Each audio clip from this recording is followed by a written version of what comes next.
You will hear part of a lecture on British cinemas given to students on a film and cinema course. First, you have some time to look at questions 1 to 8.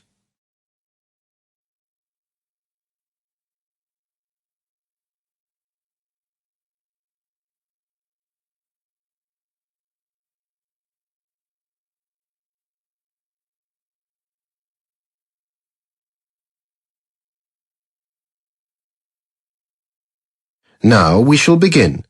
You should answer the questions as you listen, because you will not hear the recording a second time. Listen carefully to the lecture and answer questions 1 to 8. Good morning, and welcome to my third lecture on the history of British cinema. In previous lectures, we looked at the differences between British and American films and at the origins of the British film industry.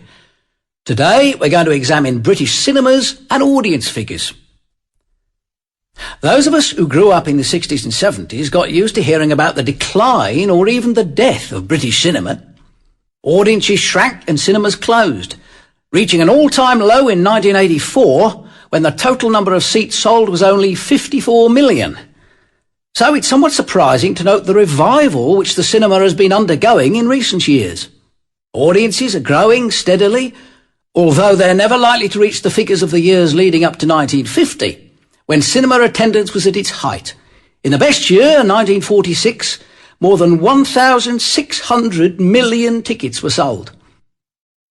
There are various factors behind this revival, especially the importation of multiplex cinemas from the United States. These are cinemas with 5 or more screens. The first one opened in Milton Keynes in 1985, and there are now well over 100 across the country. They have a particular advantage in that they allow flexibility of programming, which means they can cater to the tastes of a much wider public than the old super cinemas of the 30s and 40s. In the 60s and 70s, many people stopped going to the cinema, not just because of the competition from television, but also because of the decline in public transport, the difficulty of driving into city centres in the evening, and fear of crime in city centres. Generally, moreover, the type of film which was shown no longer attracted family audiences. Many featured explicit sex and violence, and were primarily designed to appeal to young adults, particularly males and particularly lower middle class, the type of people who were still prepared to make the effort to get to the cinema. The multiplex cinema of the 1990s, with its multiple screens, has changed that, because it allows cinemas to show an enormous variety of films that appeal to a far wider cross-section of the population. Furthermore, multiplex cinemas were constructed outside city areas, very often in shopping complexes with free parking and improved security.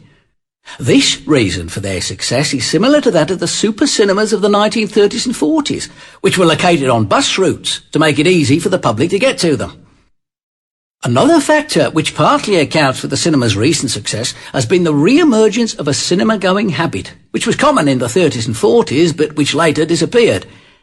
In recent decades, a conscious attempt has been made to revive this by screening films aimed specifically at children and teenagers, who, it's hoped, will continue to go to the cinema as they grow up, though obviously to see other types of film. In the 90s, multiplexes also began to offer a whole range of leisure facilities geared towards... That is the end. You now have half a minute to check your answers.